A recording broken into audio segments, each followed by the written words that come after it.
Broken Ranch Treaties. Winona Winnie Dawson had always played it safe, never betting more than she could afford to lose. But when Cass Tate slid a deck of cards toward her, his smirk slow and knowing, she knew she was in trouble. He leaned in, fingers brushing against hers. "You got two choices, sugar," he murmured. "Walk away, or take a gamble on me." Chapter 1. The Devil's Bargain at Dusk. The air hung heavy and still, thick with the scent of dust and impending rain. Winona Winnie Dawson watched the setting sun bleed across the horizon, painting the sky in shades of fiery orange and bruised purple. It was the kind of sunset that made you ache for something you couldn't quite name, a longing for a life less ordinary, a life less lonely. She stood on the porch of her modest homestead, the weathered wood groaning softly beneath her worn boots. The ranch, a legacy from her late husband, Thomas, was all she had left, a tangible reminder of a life that had once felt secure, predictable. Now, even the familiar creak of the porch swing seemed to echo with the hollowness that had settled in her heart. Thomas had been gone for 3 years, taken by a fever that swept through the territory like a wildfire, leaving behind a trail of grief and broken dreams. He'd been a good man, steady and kind, a stark contrast to the wildness that seemed to simmer beneath the surface of this unforgiving land. He'd taught her everything she knew about running the ranch, about survival in a place where the line between life and death was often blurred by a single bad decision. And he'd loved her, in his quiet, unassuming way. But even in his love, there had been a certain distance, a wall she'd never quite managed to scale. Winnie wrapped her shawl tighter around her shoulders, the evening chill seeping into her bones. She'd spent the day wrestling with ledgers, the numbers blurring into a meaningless jumble of debts and dwindling resources. The drought had been relentless, the cattle were thin, and the bank was threatening foreclosure. She was drowning, slowly but surely, and the weight of it all threatened to pull her under. It was then that she saw him, a lone rider, silhouetted against the dying light, approaching her ranch with a deliberate slowness that set her teeth on edge. She recognized the horse, a magnificent black stallion she'd seen a few times in town, always ridden by the same man, Cass Tate. Cass Tate. The name itself sent a shiver of unease down her spine. He was a gambler, a drifter, a man who lived on the edges of the law, his reputation preceding him like a dark cloud.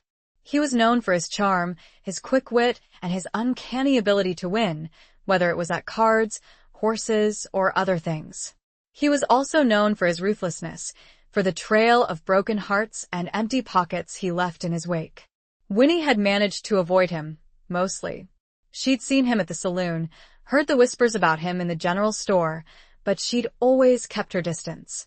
She'd learned early on that men like Cass Tate were trouble, a dangerous distraction from the hard work of survival. But tonight he was here, on her land, and the look in his eyes, even from this distance, told her that he wasn't here for a friendly visit. As he drew closer, she could see the details of his face, the sharp angles of his jaw, the dark, intense eyes that seemed to see right through her, the slight smirk that played on his lips. He was handsome, undeniably so, in a rugged, dangerous way. He wore a worn leather duster, a Colt Peacemaker strapped low on his hip, and a Stetson hat pulled low over his brow, casting his face in shadow. He dismounted with a fluid grace, the stallion snorting softly as Cass tethered him to the porch railing. He moved with a confidence that bordered on arrogance, a predator surveying his territory. Winnie stood her ground, her heart hammering against her ribs, but her chin held high. She wouldn't let him see her fear. "Mrs. Dawson," he said, his voice a low, resonant drawl that seemed to wrap around her like a silken cord. "I believe you have something that belongs to me." Winnie frowned, her hand instinctively going to the small, worn leather pouch she wore around her neck, hidden beneath her dress. Inside was a single, gold coin, a family heirloom passed down from her grandmother. It was all she had left of her family, a tangible link to a past that felt increasingly distant. "I don't know what you're talking about," she said, her voice surprisingly steady. Cass chuckled, a low, rumbling sound that sent another shiver down her spine. Don't play coy with me, Winnie. Thomas owed me a debt. A substantial one. And I'm here to collect. Her breath caught in her throat. Thomas? Owed Cass Tate? It was impossible. Thomas had been meticulous about his finances, always careful, always responsible. He never mentioned anything to me, she said, her voice barely a whisper. Cass stepped closer, invading her personal space, the scent of leather and gunpowder filling her senses. Men like Thomas don't always share their secrets, do they? Especially not with their wives. His words were like a slap in the face, a cruel reminder of the distance she'd always felt between them. Had Thomas kept secrets from her? Had he hidden a part of himself, a part that had led him to this dangerous man? I don't have any money, she said, her voice shaking now. The ranch is failing. I'm barely scraping by. Cass's eyes narrowed, his gaze sweeping over the dilapidated ranch, the overgrown fields, the air of quiet desperation that hung over everything. I can see that, he said, his voice losing some of its edge. But a debt is a debt. And I always collect. He reached into his coat and pulled out a deck of cards, the worn edges whispering of countless games, countless wins, countless losses. He held them out to her, the cards fanned out like a dangerous invitation. We could settle this the easy way, he said, his voice softening, becoming almost seductive. Or we could make things interesting. Winnie stared at the cards, her mind racing. She knew nothing about gambling, about the games men like Cass played.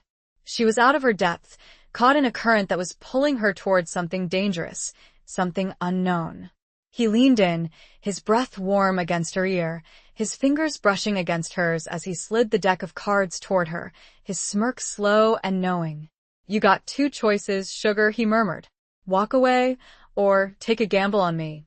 The words hung in the air, heavy with unspoken meaning. It wasn't just about the debt, she realized. It was about something more, something deeper.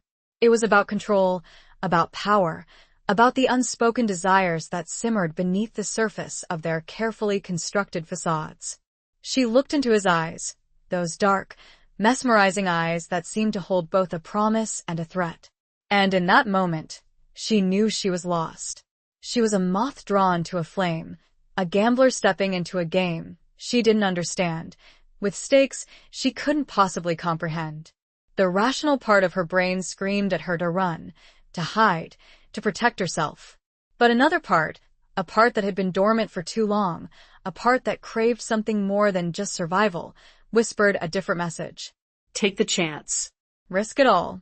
The wind picked up, swirling the dust around them, the first drops of rain beginning to fall. The setting sun had vanished completely, leaving them shrouded in the gathering darkness, the only light coming from the flickering lamp on the porch. A gamble. On him. On a future she couldn't even imagine. On a life that was teetering on the edge of ruin.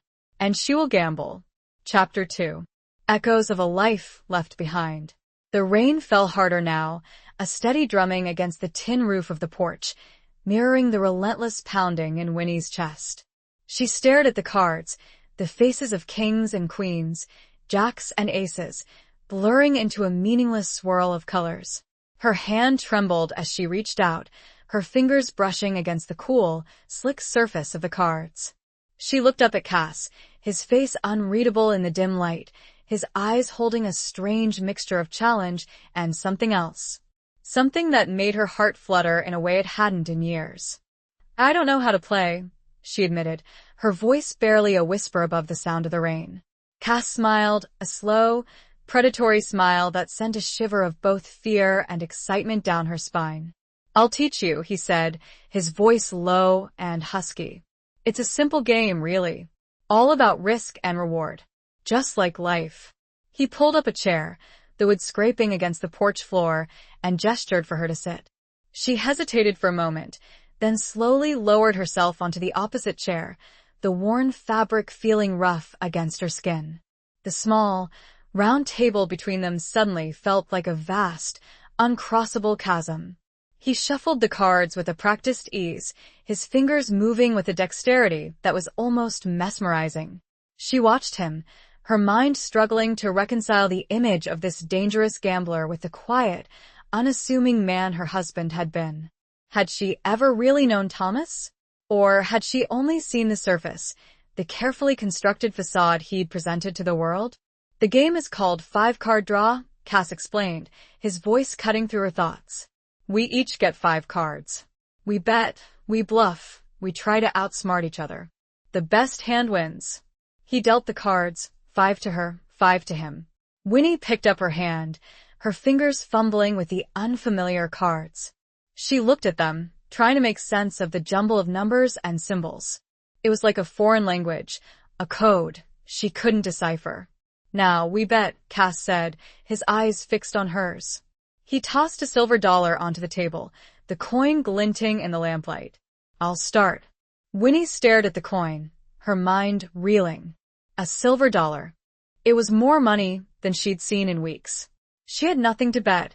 Nothing except her hand went to the pouch around her neck, her fingers tracing the outline of the gold coin inside.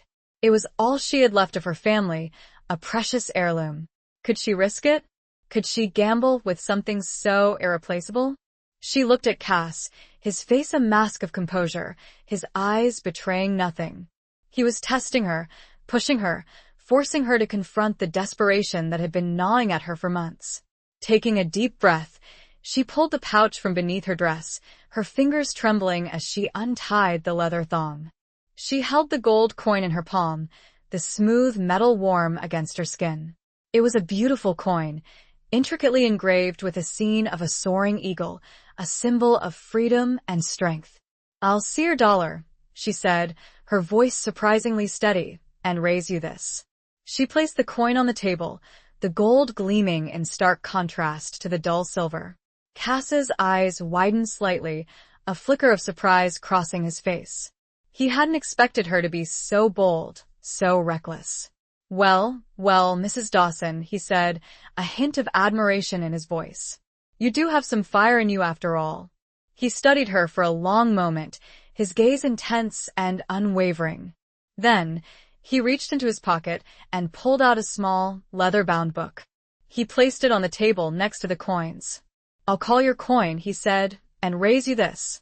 Winnie stared at the book, her heart sinking. It was a deed. The deed to her ranch. You can't be serious, she whispered, her voice hoarse with disbelief. Cass shrugged, his face impassive. A debt is a debt, Winnie. And this is the only way I can be sure to collect. The rain continued to fall, the wind howling around the corners of the house, the sound echoing the storm raging inside her. She was trapped, caught in a game she didn't understand, with stakes that were far too high. She looked at her cards, then back at Cass, his face a mask of indifference. She was about to fold, to give up, to surrender everything she had left. But then, she remembered her grandmother's words, whispered to her as a child. Never be afraid to fight for what you believe in, Winnie. Even when the odds are stacked against you. Her grandmother had been a strong woman, a pioneer who had faced hardship and loss with unwavering courage. She'd crossed the plains in a covered wagon, built a life from scratch, and never given up, no matter what challenges she faced. Winnie straightened her shoulders, her chin lifting in defiance. She wouldn't give up. She wouldn't let Cass Tate take everything from her without a fight. She would play his game, and she would play to win, even if it meant risking everything. Even if her knowledge was nothing compared to his, and he knew it. She saw something flicker in those dark depths.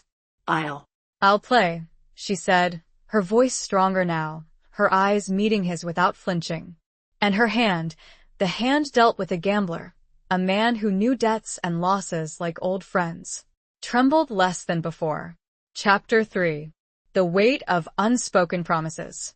The silence that followed was broken only by the rhythmic drumming of the rain and the occasional crackle of the oil lamp.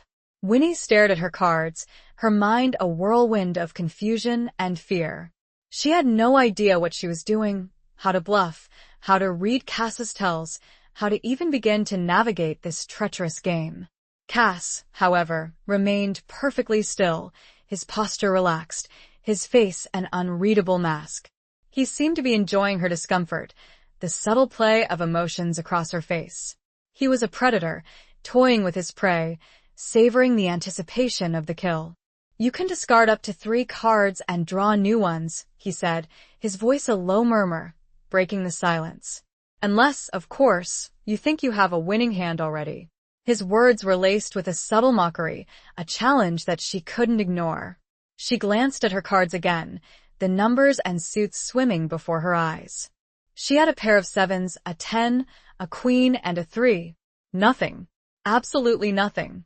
Hesitantly, she discarded the 10, the queen, and the 3, her heart pounding in her chest. Cass raised an eyebrow, a hint of amusement flickering in his eyes. He discarded 2 cards, his movements smooth and deliberate. The new cards were dealt. A 9, a jack, and another 7. 3 7s. It wasn't a great hand, but it was something. A small glimmer of hope in the overwhelming darkness. "Your bet, Mrs. Dawson," Cass said, his voice smooth as silk. She looked at the pot, her gold coin, his silver dollar, and the deed to her ranch. The stakes were impossibly high, the consequences of losing unimaginable. She had no money, nothing else of value to wager. I have nothing else to bet," she confessed, her voice trembling slightly. Cass leaned back in his chair, his eyes narrowed, studying her intently. "Nothing?" he asked, his voice laced with disbelief. "Surely, a woman as resourceful as you must have something." His gaze lingered on her, making her acutely aware of her worn dress, her calloused hands, the lines of worry etched on her face. He was stripping her bare, not just of her possessions, but of her dignity, her pride. Then, his eyes fell on the simple silver band on her left hand, the wedding ring Thomas had given her. It was plain, unadorned, but it represented a promise, a commitment, a life they had built together. A cold wave of dread washed over her. He couldn't, but his eyes, dark and predatory, told her that he would. And he could. "The ring," he said, his voice soft, almost gentle. "That would be a suitable wager." Winnie's breath caught in her throat. The ring. It was more than just a piece of jewelry, it was a symbol of her past, of her love for Thomas, of the life they had shared. It was the one tangible reminder of a time when she hadn't felt so utterly alone. She looked at Cass, her eyes pleading, searching for some sign of compassion, some flicker of humanity in his cold gaze. But there was nothing. Only the relentless determination of a man who always got what he wanted. It's all I have left of him," she whispered, her voice choked with emotion. Cass shrugged, his expression indifferent. "Sentimental value doesn't pay debts, Winnie. You chose to play. Now you have to pay the price." Tears welled up in her eyes, blurring her vision. She was trapped, cornered, with no way out. She had made a terrible mistake, a gamble that had cost her everything. Her hand trembled as she reached for the ring, her fingers fumbling with the cold metal. It felt like a betrayal, a violation of the sacred vows she had made to Thomas. But she had no choice. As she was about to pull the ring from her finger, a sudden thought struck her. A memory, buried deep in the recesses of her mind. A conversation she'd had with Thomas, just weeks before he died. He'd been sitting on the porch, staring out at the setting sun, a troubled look on his face. He'd told her about a debt he owed, a gambling debt he'd kept secret from her. He'd said he was working on a way to pay it off, that he'd never let it come between them. But he had. He'd lied to her, kept secrets from her, and now his lies were threatening to destroy everything she had left. A surge of anger coursed through her, replacing the fear and despair. She wouldn't let Thomas's mistakes ruin her life. She wouldn't let Cass Tate win. She looked up at Cass, her eyes blazing with defiance. "I won't bet the ring," she said, her voice firm and clear. "But I will offer you something else. Something of far greater value." Cass raised an eyebrow, intrigued. "And what might that be, Mrs. Dawson?" She took a deep breath, her heart pounding in her chest. "My services," she said. "I'll work off the debt. I'll work on your ranch for as long as it takes. I'll cook, I'll clean, I'll do whatever you ask. But I won't give you the ring. And I won't give up my ranch." She knew her hand wasn't a winner, but she was betting on something else entirely now. She was betting on his surprise, his curiosity, his need. Chapter 4. Shadows across the sun-drenched plains. Cass leaned back, his chair creaking under his weight, a slow smile spreading across his face. It wasn't the smile of a predator anymore, but something else, something more complex. Amusement, perhaps, with a flicker of respect. He hadn't expected this sudden surge of defiance from the quiet, grieving widow. "You'd work for me?" he asked, his voice laced with a hint of incredulity. "A woman like you? On my ranch?" Winnie met his gaze, her chin held high. "I'm not afraid of hard work," she said. "I've run this ranch for years, mostly on my own. I know how to handle cattle, mend fences, and do whatever needs to be done." "My ranch isn't like yours, Winnie," he said, his voice losing some of its lightness. "It's rougher, wilder. The men are different." He let the unspoken threat hang in the air, a subtle warning about the dangers she would face. He was testing her again, pushing her to see if her newfound courage would falter. "I can handle myself," she said, her voice steady, though a tremor of fear ran through her. She thought of the stories she'd heard about Cass Tate's ranch, a sprawling spread bordering the outlaw territory, a place where the law held little sway. It was a haven for drifters, gamblers, and men with dark pasts. Cass studied her for a long moment, his dark eyes searching her face, as if trying to decipher the truth behind her words. He saw the fear, yes, but he also saw something else, a determination, a resilience, a spark of the same wildness that ran through his own veins. He'd come here expecting to collect a debt, to take possession of a failing ranch, to add another notch to his belt of conquests. He hadn't expected to be challenged, to be intrigued, to be drawn to this woman's quiet strength. "All right, Mrs. Dawson," he said, finally, his voice a low rumble. "You have a deal. You'll work off the debt on my ranch. But understand this," he leaned forward, his eyes locking with hers. "You'll be working for me. You'll follow my rules, my orders. And if you try to run, or cause any trouble," he left the threat unfinished, but the implication was clear. He was a man who didn't tolerate disobedience, a man who always got his way. Winnie swallowed hard, her mouth dry. She had just made a bargain with the devil, a deal that could cost her far more than her ranch or her ring. But she had no choice. She had to protect what was hers, even if it meant stepping into a world of danger and uncertainty. "When do I start?" she asked, her voice betraying a hint of nervousness. Cass smiled, a genuine smile this time, one that reached his eyes and softened the harsh lines of his face. "Tomorrow," he said. "Be ready at dawn. I'll come for you." He stood up, his tall frame casting a long shadow across the porch. He gathered the cards, the coins, and the deed, tucking them away in his coat. He looked at her one last time, his gaze lingering on her face, as if memorizing every detail. "Don't disappoint me, Winnie," he said, his voice low and husky. "I have a feeling you're going to be interesting." And with that, he turned and walked away, disappearing into the rainy night, leaving Winnie alone on the porch, the echoes of his words swirling around her like the wind. She sat there for a long time, the rain plastering her dress to her skin, the chills seeping into her bones. She had made a deal, a dangerous gamble, and she had no idea what the future held. But one thing was certain, her life had changed irrevocably. The quiet, predictable existence she had known was gone, replaced by a world of uncertainty, of risk, of possibility. She had stepped onto a path that could lead to ruin, or to something else entirely. Something she hadn't dared to dream of for a long time. She touched the silver band on her finger, the metal cold against her skin. She hadn't lost everything. She still had the ring, the ranch, and herself. And maybe, just maybe, that was enough. As the first rays of dawn peeked over the horizon, painting the sky in shades of pale pink and gold, Winnie stood on the porch, her worn carpetbag at her feet, her eyes fixed on the road, waiting for Cass Tate to come and take her away. She was afraid, yes, but she was also strangely exhilarated. She was stepping into the unknown, embarking on a journey that would test her strength, her courage, and her heart. She was no longer just a grieving widow, clinging to the remnants of a life that was gone. She was a gambler, a fighter, a woman who was willing to risk everything for a second chance.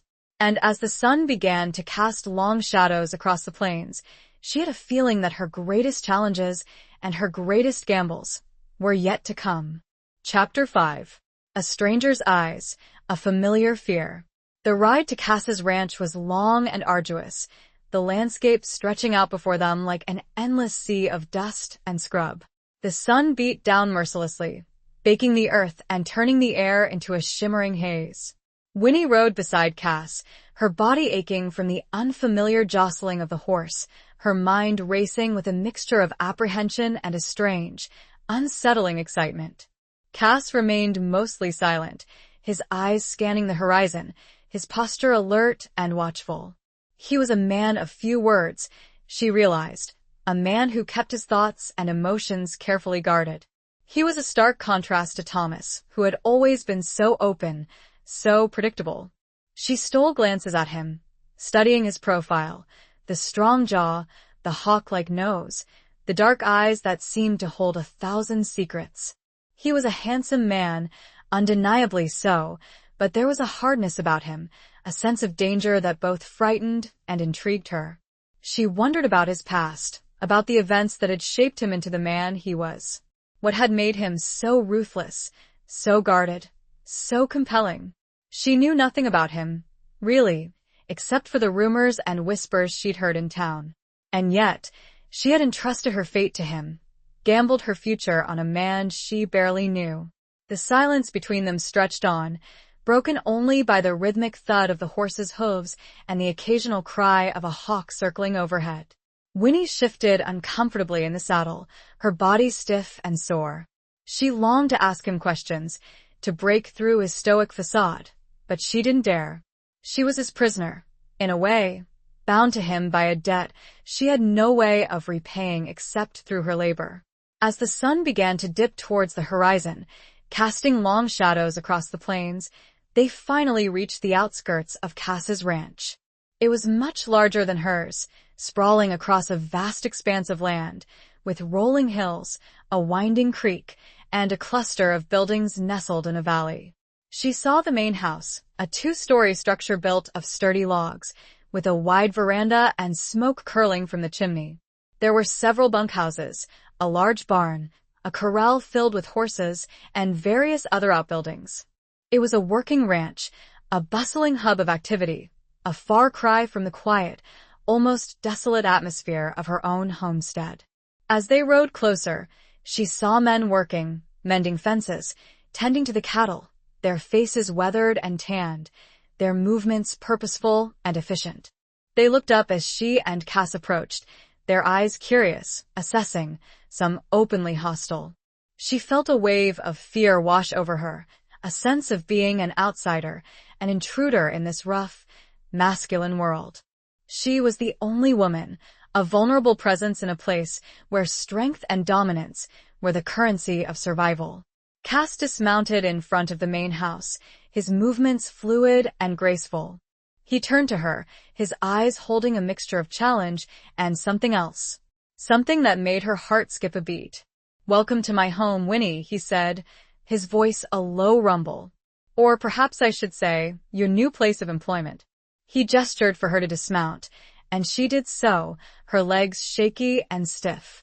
She stood beside him, feeling small and insignificant in his shadow. A group of men had gathered near the porch, their eyes fixed on her, their expressions ranging from curiosity to suspicion to outright lechery. She felt their gazes on her, stripping her bare, assessing her worth. "This is Mrs. Dawson," Cass said, his voice loud and clear, addressing the men. "She'll be working here, helping out around the house. I expect you to treat her with respect.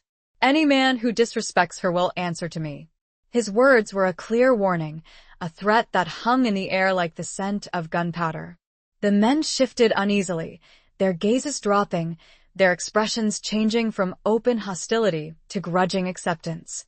Cass turned to her, his eyes softening slightly. "Come," he said. I'll show you to your room. He led her into the house, the interior surprisingly clean and well-maintained, though sparsely furnished. The air smelled of wood smoke, leather, and something else of faint, lingering scent of a woman's perfume. She followed him up a flight of stairs, her footsteps echoing in the quiet hallway. He stopped in front of a door at the end of the corridor, opening it to reveal a small, simply furnished room. There was a bed, a dresser, a wash basin, and a single window overlooking the ranch. "This will be your room," he said. "It's not much, but it's private." He lingered in the doorway, his gaze sweeping over her, taking in her tired eyes, her dusty clothes, the vulnerability that she tried so hard to conceal. "Get some rest," he said, his voice softening further. "You'll start work tomorrow." And Winnie, he paused, his eyes locking with hers. "Don't try to run," he said, his voice low and serious. "You won't get far. And I always find what's mine." The words sent a shiver down her spine, a reminder of the precariousness of her situation. She was his captive, bound to him by a debt, by a gamble, by a strange, unsettling attraction that she couldn't deny. And there, facing him, she could see the ghost of someone familiar in his eyes. Thomas. The same secrets, the same quiet fear.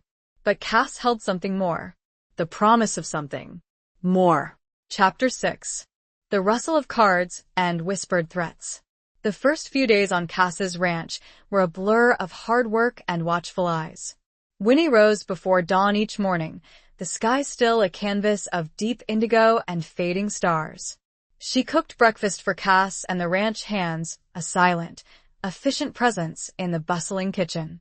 The men, initially wary and openly curious, gradually grew accustomed to her presence, though their gazes still lingered, assessing, calculating. She cleaned the main house, scrubbing floors, dusting furniture, and battling the ever-present dust that seemed to seep into every corner of the frontier. She mended clothes, washed linens, and tended to the small vegetable garden behind the house, her hands becoming increasingly calloused, her body aching from the unfamiliar labor. Cass remained a distant figure, observing her from afar, his eyes always watchful, his expression unreadable. He rarely spoke to her directly, issuing orders through his foreman, a grizzled, taciturn man named Jed. It was as if he were testing her, pushing her to her limits, waiting to see if she would break. But Winnie didn't break. She worked tirelessly, determined to prove her worth, to show Cass that she wasn't some fragile, helpless woman. She had a debt to repay, a ranch to save, and a stubborn pride that refused to be defeated. Evenings were the hardest.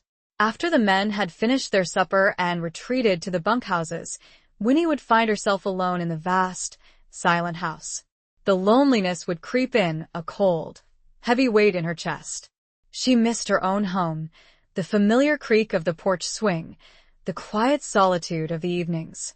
She missed Thomas, despite the secrets he had kept, the distance she had always felt between them. One evening, after a particularly grueling day, Winnie found herself drawn to the small, dusty library on the first floor. She had noticed it before, a room filled with shelves of leather-bound books, a silent testament to a life beyond the rough and tumble world of the ranch. She ran her fingers along the spines of the books, her eyes scanning the titles. Classic literature, histories, books on law and philosophy. It was a surprising discovery, a glimpse into a side of Cass Tate that she hadn't expected. She pulled a book from the shelf, a volume of poetry by Tennyson, and sat down in a worn leather armchair, the pages falling open to a familiar poem, The Lady of Shalott. She read the words, the verses weaving a tale of a woman trapped in a tower, cursed to weave a tapestry of the world she could only see through a mirror. It was a story of isolation, of longing, of a yearning for a life beyond the confines of her prison. Winnie felt a pang of recognition, a sense of kinship with the Lady of Shalott. She, too, felt trapped, bound by a debt, by a gamble, by a life that had taken an unexpected turn. She was so engrossed in the poem that she didn't hear Cass enter the room.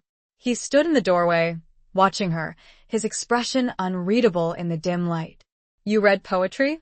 he asked, his voice a low rumble, startling her. Winnie jumped, the book slipping from her grasp. She looked up at him, her heart pounding in her chest. I didn't hear you come in, she said, her voice flustered. Cass stepped into the room, his presence filling the space, making it feel smaller, more intimate.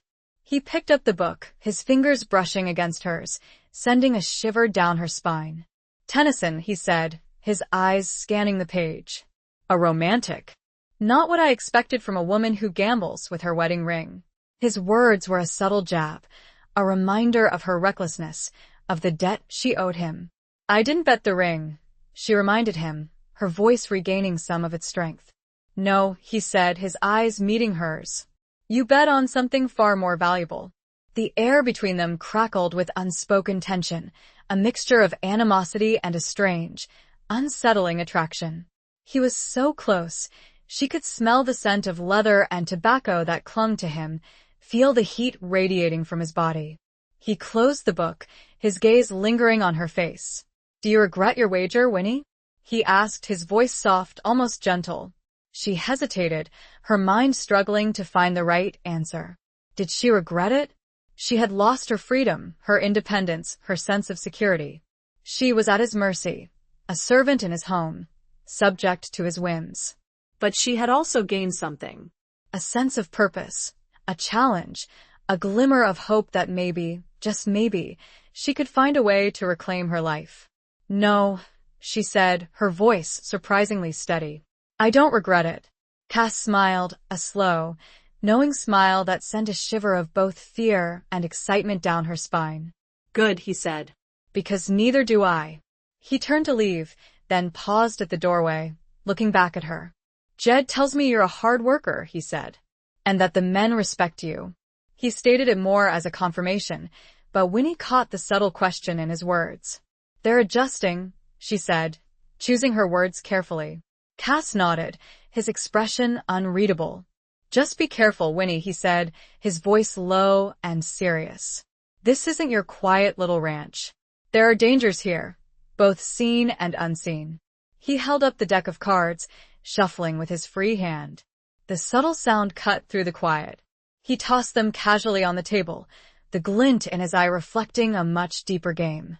Remember what you've gotten yourself into. And with that, the threats and the cards laid bare, he left, leaving her alone once again, the echoes of his words and that rustling sound, lingering in the air like a whispered threat. Chapter 7. Beneath the gaze of the desert moon. The vastness of the night sky over the ranch was breathtaking. Unpolluted by city lights, the stars blazed with an intensity Winnie had almost forgotten. After the stifling closeness of the house, the cool night air was a welcome relief. She stood on the veranda, wrapped in a shawl, gazing up at the celestial display, feeling both insignificant and strangely connected to the universe. The day's work had been exhausting, both physically and emotionally. The encounter with Cass in the library had left her unsettled, his words echoing in her mind, the subtle tension between them a constant undercurrent. She was beginning to understand the complexities of her situation, the delicate balance between her role as a debtor and her growing awareness of Cass as a man, not just a captor. She heard a soft footstep behind her and turned to see Cass standing in the shadows, a half-smoked cigar in his hand, the smoke curling upwards into the night sky. He leaned against a porch post, his posture relaxed, his eyes fixed on the stars. Couldn't sleep? He asked, his voice a low rumble in the stillness of the night. No, she admitted, her voice barely a whisper. Too much thinking. He nodded, understanding flickering in his eyes. This life, it can do that to you, he said. Make you question everything. He fell silent, and for a long moment, they stood together, sharing the silence, the vastness of the night sky a silent witness to their unspoken thoughts. Do you ever miss it? Winnie asked, surprising herself with her boldness. The life you had before all this? She gestured towards the ranch, the sprawling expanse of land, the symbol of his power and his isolation. Cass took a long drag from his cigar, the tip glowing red in the darkness. Sometimes, he admitted, his voice roughened with a hint of regret. But the past is the past. You can't go back. You can only move forward. His words resonated with her own feelings, her own struggle to reconcile her past with her present, her hopes with her fears. What was your past? She asked, her curiosity overcoming her caution. Before you became a gambler? He chuckled, a low, humorless sound. A story for another time, perhaps, he said. It's not a pretty one. She sensed his reluctance, the walls he had built around himself, the secrets he guarded so carefully. She wouldn't push him, not tonight. What about you, Winnie? He asked, turning the question back on her. What did you dream of before you became Mrs. Thomas Dawson, rancher's wife? She looked up at the stars, her mind drifting back to a time before loss and hardship had shaped her life. I wanted to be a teacher, she said, her voice soft, filled with a wistful longing. I loved books, learning, the idea of sharing knowledge with others. She had dreamed of a small schoolhouse, filled with eager young faces, the smell of chalk and ink, the quiet satisfaction of shaping young minds. But life had intervened, as it always did. Her father's illness, the family's financial struggles, her marriage to Thomas, her dreams had been put aside, replaced by the harsh realities of survival. Why didn't you? Cass asked, his voice surprisingly gentle. She shrugged, a familiar ache in her chest. Life happened, she said simply. Circumstances changed. Dreams faded.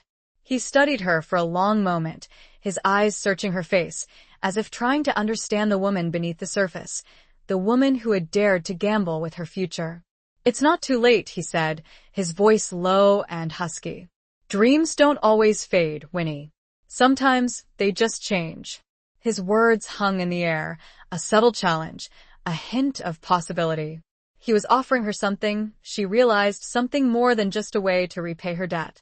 He was offering her a chance to rediscover herself, to find a new path, a new purpose. The moon emerged from behind a cloud, bathing the veranda in a silvery light. She looked at Cass, his face illuminated by the moon's glow, his eyes holding a strange mixture of intensity and vulnerability. She saw a glimpse of the man beneath the mask, the man who had known loss, regret, and perhaps even a longing for something more. Thank you, she said, her voice barely a whisper. For seeing me. He smiled, a genuine smile this time, one that reached his eyes and softened the harsh lines of his face. I see more than you think, Winnie, he said. More than you show most people. He tossed the cigar butt onto the ground, crushing it beneath his heel. He turned to leave, then paused, looking back at her. Get some rest, he said, his voice softening further. Tomorrow's another day. Another gamble. He disappeared into the house, leaving her alone once again, the night air filled with the echoes of his words, the subtle promise of a future she couldn't yet imagine.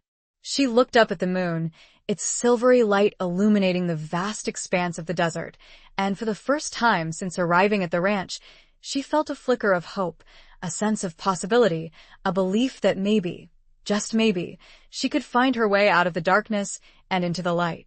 The desert held dangers, everyone knew that. But tonight, under its moon, she saw something else. Potential. Chapter 8. The Price of Freedom, the Cost of Trust. The weeks that followed settled into a rhythm, a delicate dance between routine and underlying tension. Winnie continued her work, her days filled with the endless tasks of running a household, her nights haunted by dreams of both the past and an uncertain future. She learned the names and faces of the ranch hands, their individual quirks and personalities, their grudging respect for her unwavering work ethic. She saw Cass less frequently now, his presence a constant undercurrent, a reminder of the debt that bound her to this place. He was often gone for days at a time, riding out to distant parts of the ranch or to the nearby town, his business dealings shrouded in secrecy.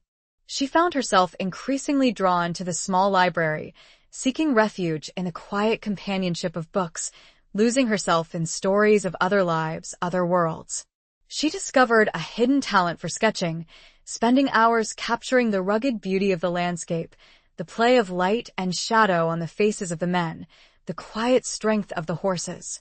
One afternoon, while sketching in the corral, she noticed a commotion near the barn. A group of men had gathered, their voices raised in anger, their faces tense and drawn. She recognized Jed, Cass's foreman, his face contorted with fury, arguing with a younger man, a stranger she hadn't seen before. Curiosity overcoming her caution, she approached the group, her sketchbook clutched in her hand. As she drew closer, she heard fragments of their conversation. Ode, can't pay, Cass's orders. The younger man, his face pale and desperate, was pleading with Jed, his voice cracking with fear. I swear, I'll get the money, he said. Just give me more time. Jed shook his head, his expression unyielding. You had your time, he said. Cass doesn't tolerate late payments. You know the rules. He gestured to two other men, who stepped forward, grabbing the younger man roughly, dragging him towards the barn. Winnie's heart pounded in her chest. She recognized the situation, the desperation in the young man's eyes. It was a mirror of her own predicament, a reminder of the ruthless world she had entered. She couldn't stand by and watch. She had to do something. Jed, she called out, her voice surprisingly strong, cutting through the tense atmosphere. The men turned to look at her, their expressions surprised, some openly hostile. Jed scowled, his eyes narrowing. What do you want, Mrs. Dawson? He asked, his voice gruff and dismissive. Let him go, she said, her voice firm, despite the tremor of fear that ran through her. He's just a boy. Give him another chance. Jed laughed, a harsh, mocking sound. You're soft, woman, he said. This ain't your place. This is Cass's business. It's my business when it involves cruelty and injustice, she retorted, her anger rising. I won't stand by and watch you bully a man who's down on his luck. The men shifted uneasily, their gazes flickering between Winnie and Jed, unsure of how to react. They were accustomed to following orders, to respecting the chain of command. But Winnie's defiance, her unexpected intervention, had disrupted the established order. Jed stepped towards her, his face a mask of fury. You overstep, woman, he said, his voice low and threatening. You forget your place. My place is wherever I choose to be, she said, her chin held high, refusing to back down. And right now, I choose to stand up for what's right. Before Jed could respond, a voice cut through the tension, a voice that sent a shiver down Winnie's spine. What's going on here? Cass stood at the edge of the corral, his eyes blazing with anger, his posture tense and coiled, like a predator ready to strike. He had returned, unexpectedly, his presence immediately dominating the scene. The men fell silent, their gazes dropping, their expressions shifting from anger to apprehension.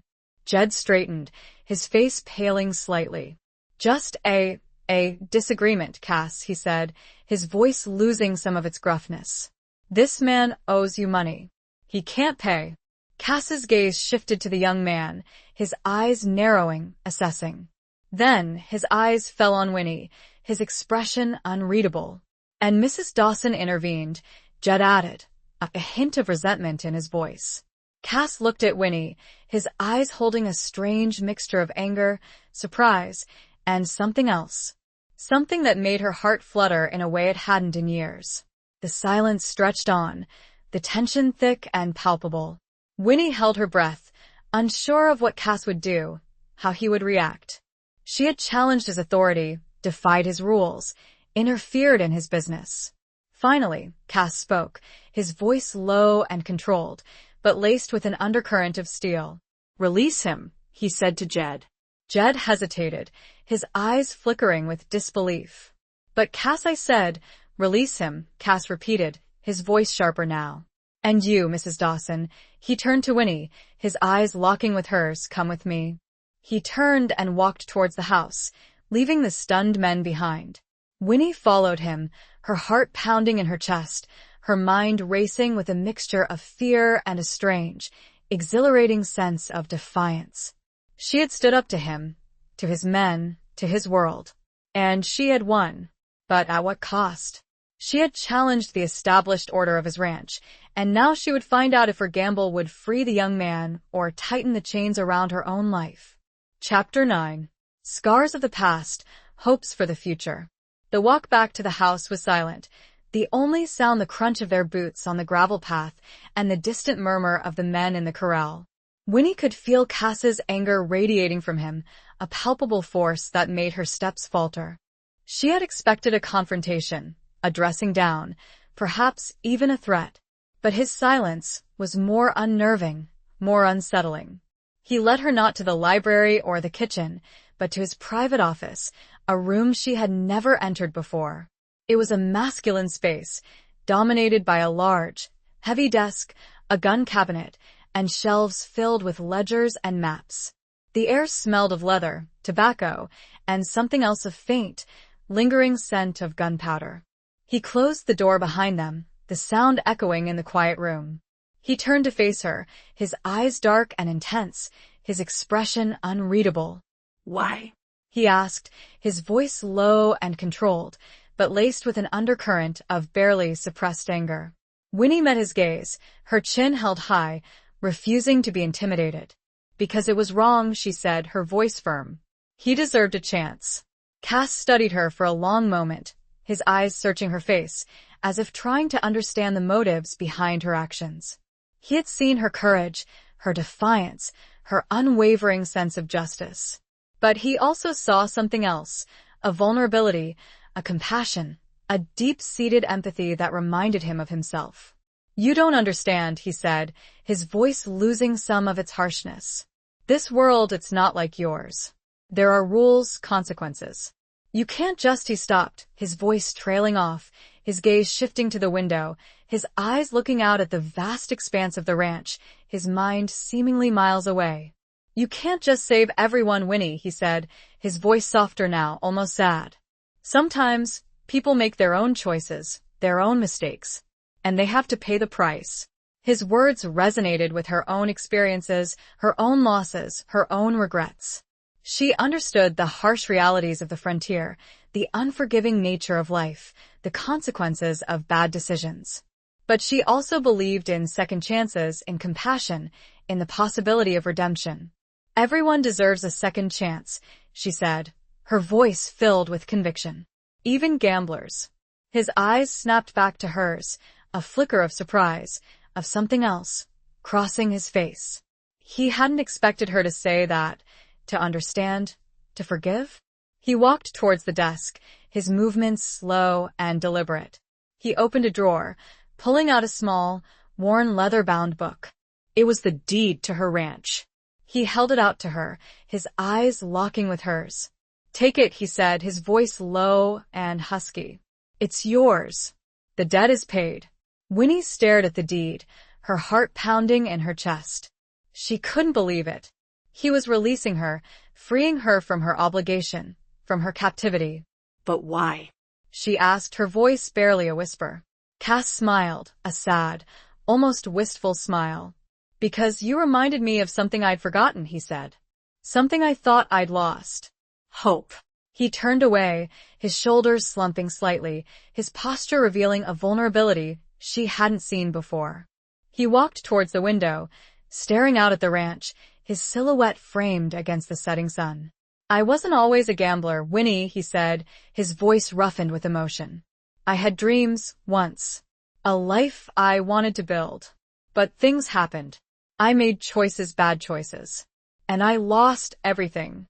He fell silent, his past a heavy weight on his shoulders, a burden he had carried for too long.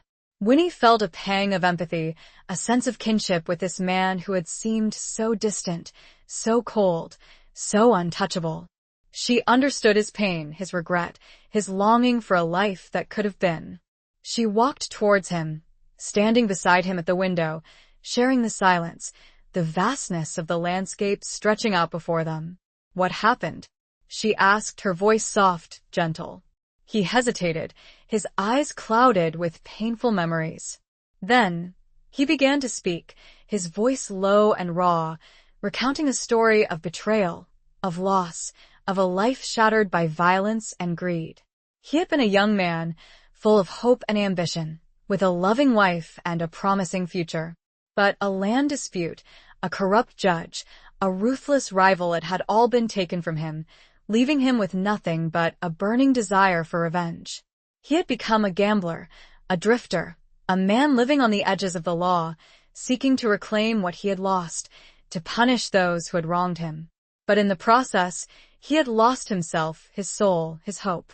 Winnie listened, her heart aching for the young man he had been, for the pain he had endured, for the scars that still marked his soul. "I'm sorry," she said, her voice filled with genuine compassion, "for all you've lost." He looked at her, his eyes filled with a mixture of gratitude and something else.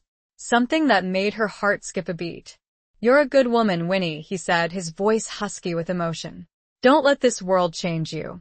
He reached out, his hand gently touching her cheek, his fingers tracing the lines of her face, as if memorizing every detail. The touch sent a shiver down her spine, a spark of electricity that ignited a fire within her. He leaned closer, his breath warm against her ear. "Stay," he whispered. "Stay with me." The words hung in the air, a plea, an invitation, a promise of a different future. A future filled with uncertainty, with danger, but also with possibility. A choice, offered not as a gambler, but a man.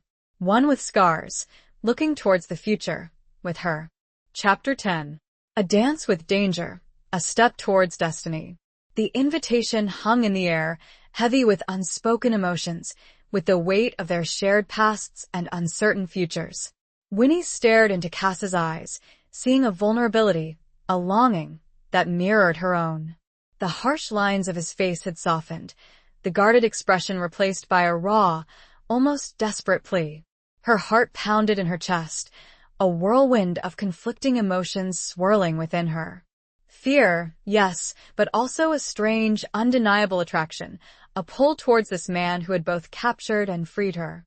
She had seen his ruthlessness, his darkness, but she had also glimpsed his hidden depths, his buried pain, his yearning for something more. She could leave. The deed to her ranch was in her hand, her freedom secured. She could return to her quiet, predictable life, to the familiar comfort of her own home. She could rebuild, start anew, put the memories of Cass Tate and his dangerous world behind her. But something held her back. A sense of unfinished business, a feeling that her journey with Cass was not yet over. She had seen a glimpse of the man beneath the mask, the man who had offered her a second chance, who had revealed his own vulnerabilities. And she couldn't walk away. Not yet. Why? She asked, her voice barely a whisper, echoing her earlier question, but this time it held a different meaning. It wasn't about the debt, the ranch, the gamble. It was about him. Cass's hand still lingered on her cheek, his touch sending shivers down her spine. He leaned closer, his gaze intense, unwavering. "Because I need you," he said, his voice raw with honesty. "Because you make me feel something I thought I'd lost. Because you see me, Winnie. Not the gambler, not the outlaw, but the man I used to be. The man I could be again." His words struck a chord deep within her, resonating with her own yearning for connection, for belonging, for a life beyond the confines of her grief and loneliness. She saw in Cass a reflection of her own struggles, her own desire to find redemption, to build a new future from the ashes of the past. But the dangers were real. The life he led, the world he inhabited, was fraught with risk, with violence, with uncertainty. Could she step into that world, willingly, knowing the potential consequences? Could she trust him, a man who had built his life on deception, on taking chances, on living on the edge? She thought of her quiet ranch, the familiar comfort of her solitary existence. It was safe, predictable, but also empty. She had been living in a self-imposed prison, clinging to the past, afraid to embrace the future. Cass was offering her a different path, a dangerous one, yes, but also one filled with possibility. A chance to love, to live, to be a part of something larger than herself. She took a deep breath, her heart making a decision before her mind could fully process the implications. "I'll stay," she said, her voice firm, despite the tremor of fear that ran through her. "But not as your debtor, not as your employee, as your partner." A slow smile spread across Cass's face, a genuine smile that reached his eyes and transformed his entire countenance. He looked younger, lighter, as if a heavy burden had been lifted from his shoulders. "Partner," he repeated, his voice filled with a mixture of surprise and relief. I like the sound of that. He pulled her closer, his arms wrapping around her, holding her tight, as if afraid she might disappear. She leaned into his embrace, feeling the warmth of his body, the strength of his arms, the steady beat of his heart. It was a moment of surrender, of trust, of a shared understanding that transcended words. They were two broken souls, finding solace in each other's company, offering each other a second chance at a life they had both thought was lost.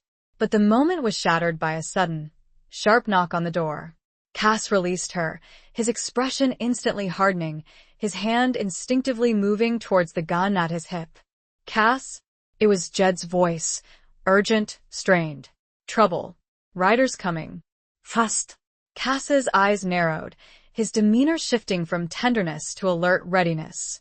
He was no longer the vulnerable man seeking redemption, but the gambler, the outlaw, the leader of men. He looked at Winnie, his gaze intense, apologetic. "Stay here," he said, his voice firm, commanding. "Lock the door. Don't come out until I tell you." He grabbed his rifle from the gun cabinet, his movements quick and efficient. He paused at the door, looking back at her, his eyes filled with a mixture of concern and something else. Something that looked like love. "I'll be back," he said, his voice low and husky. "I promise." And with that, he was gone, disappearing into the hallway, leaving Winnie alone in the office, the echoes of his words, the promise of his return, hanging in the air like a fragile thread connecting them. She locked the door, her hands trembling, her heart pounding in her chest.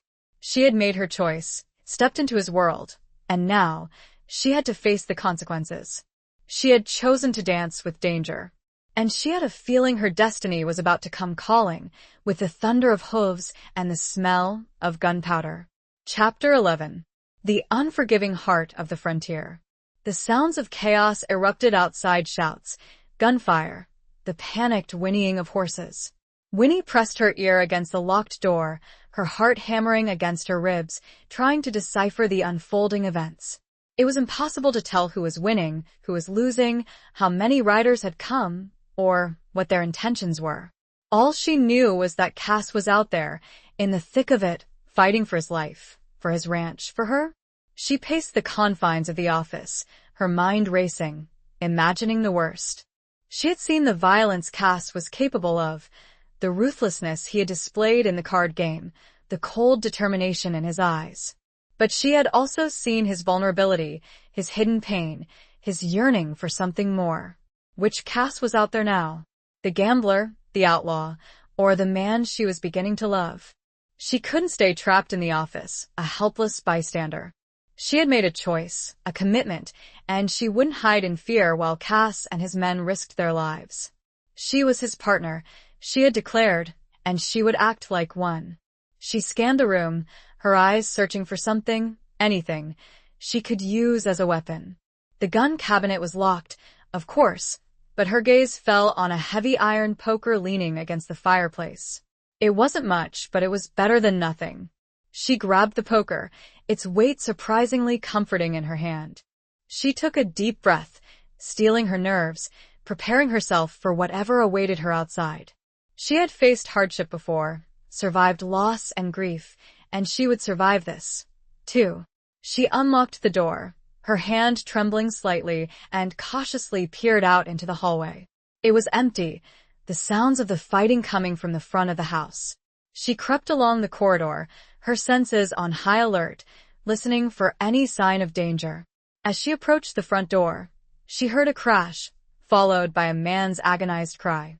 She hesitated, her heart pounding in her chest, then took a deep breath and pushed the door open, stepping out into the chaos. The scene before her was a maelstrom of violence.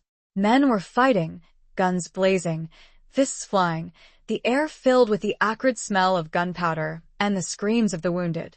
Horses reared and plunged, their hooves churning up the dust, adding to the confusion. She saw Jed, his face bloodied, firing his rifle at a group of riders who were attempting to storm the porch. She saw other ranch hands fighting bravely, outnumbered but refusing to give ground. And then she saw Cass. He was standing near the corral, his back to her, facing off against two men. He held his rifle in one hand, his other arm hanging limp at his side, blood staining his shirt.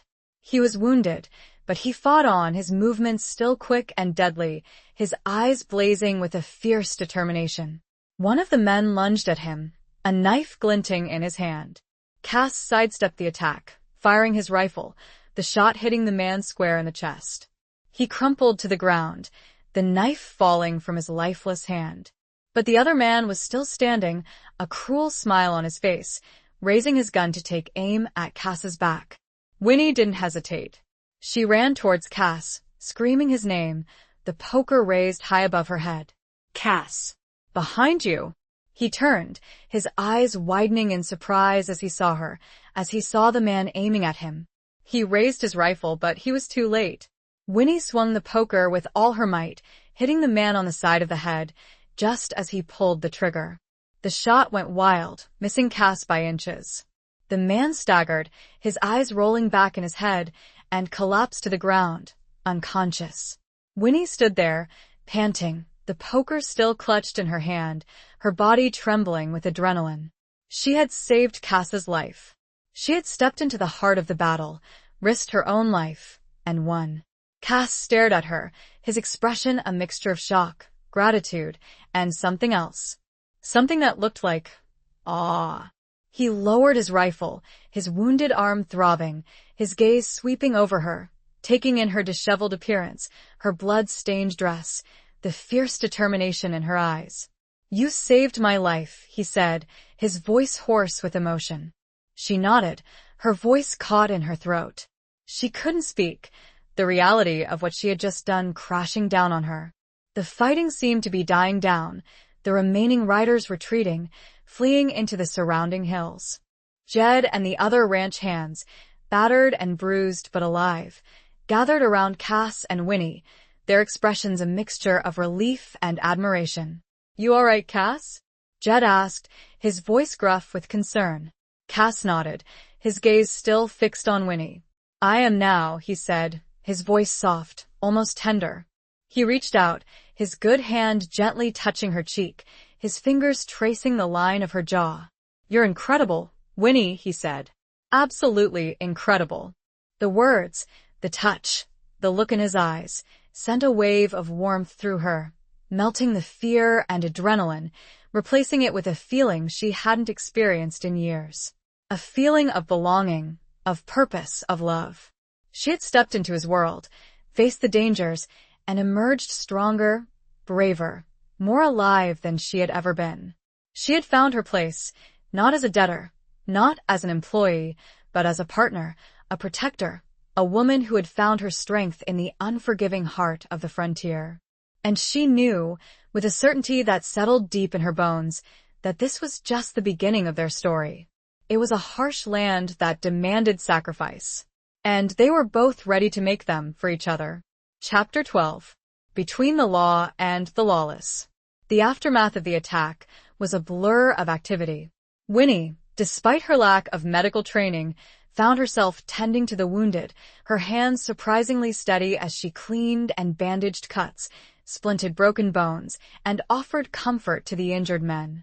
Cass, his own arm tended to by Jed, oversaw the cleanup, assessing the damage, making plans for repairs, and ensuring the security of the ranch. The attackers, it turned out, were members of a rival gang, the Blackwood Boys, known for their ruthlessness and their long-standing feud with Cass. They had been trying to steal horses, to weaken Cass's operation, to send a message. But they had underestimated him, and they had underestimated Winnie.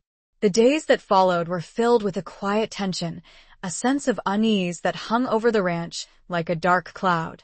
Cass was more guarded than ever, his eyes constantly scanning the horizon, his hand never far from his gun. He increased patrols, tightened security, and made preparations for another possible attack.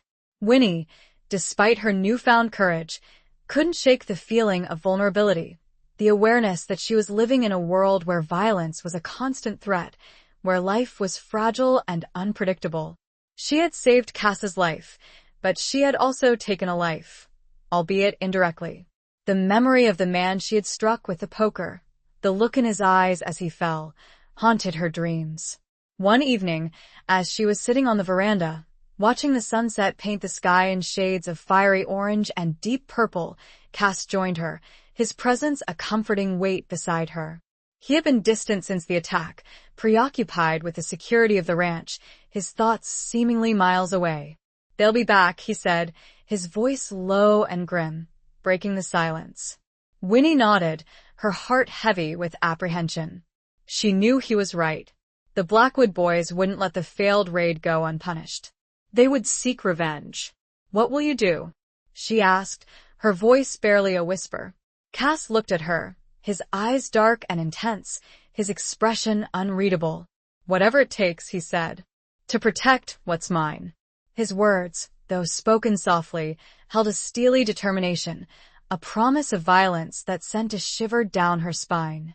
She knew he was capable of great ruthlessness, of doing whatever was necessary to survive, to protect his own. But she also knew that he was capable of great love, of compassion, of a yearning for a different life. She had seen it in his eyes, felt it in his touch, heard it in his whispered confessions. "There has to be another way," she said, her voice pleading. "Then endless violence, endless revenge." Cass sighed, his shoulders slumping slightly. "This is the way of the frontier, Winnie," he said. "An eye for an eye. A life for a life." "But it doesn't have to be," she insisted. "There's law." Justice, he laughed, a harsh, bitter sound. "The law out here is flexible," he said. "It bends to the will of the powerful, the wealthy, the ruthless. It offers little protection to those who can't afford it." He was right, of course. She had seen it herself, the corruption, the injustice, the way the law often favored the strong over the weak. The sheriff in the nearby town was known to be in the pocket of the Blackwood boys, turning a blind eye to their crimes, offering them protection in exchange for a share of their ill-gotten gains. "So, what then?" she asked, her voice filled with despair. "We just keep fighting? Keep killing? Until there's no one left?" Cass looked at her, his gaze softening, his hand reaching out to gently touch her cheek. "I don't want that, Winnie," he said. "I want peace. For us. For this ranch." He paused, his eyes searching her face, as if seeking her understanding, her approval. "I have a plan," he said, his voice low and confidential. "A way to end this feud, once and for all.